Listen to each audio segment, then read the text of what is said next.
Hey guys, so today we're going to go over tumbler prep.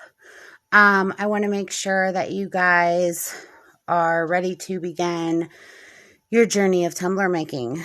So when you first get your cup, your tumbler, anytime it comes from the factory, it's going to have like an oil type situation on here, and you want to get that off so that your paint and your epoxy will adhere to it. So I just get a sanding block. They're like $1, I think.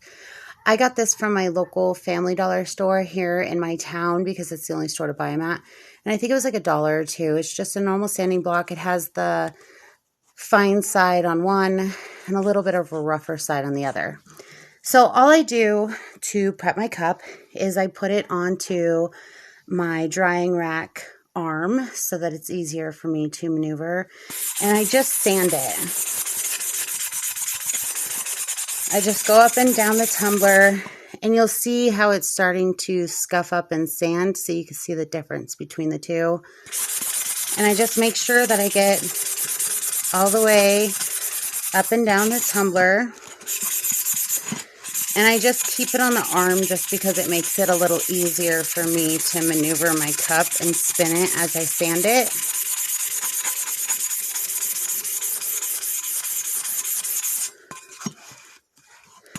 I just spin it around as I go.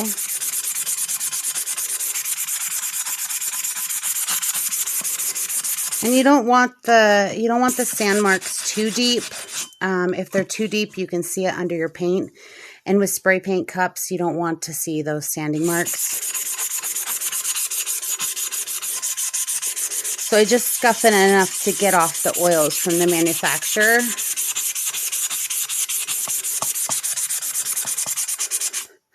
I buy my cups from Maker Flow. I can link their website underneath my video.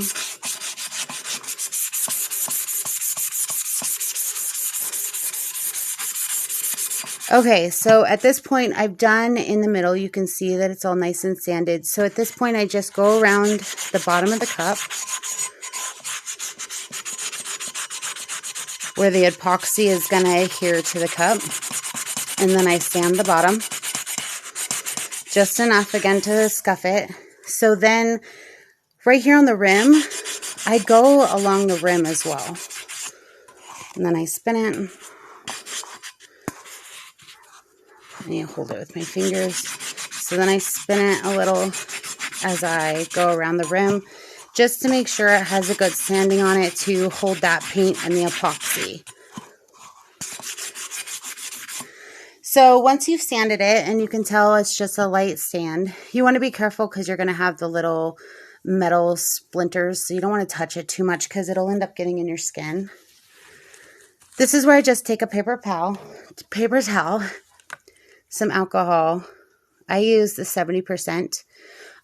When you're doing cups, 70% or higher is good.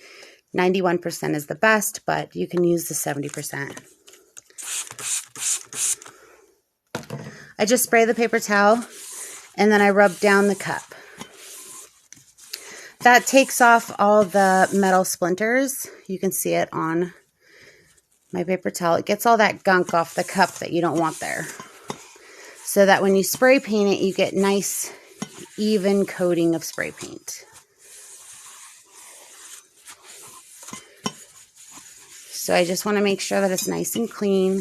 And at this point, you don't want to handle it too much with your hands because the oils from your hands will get back onto the cup. So if you're going to handle your cup, put a glove on. So you can see the sand marks. Now that it's got all that gunk off of it, you can see it. So now we're going to spray paint. And I'll show you how I spray paint.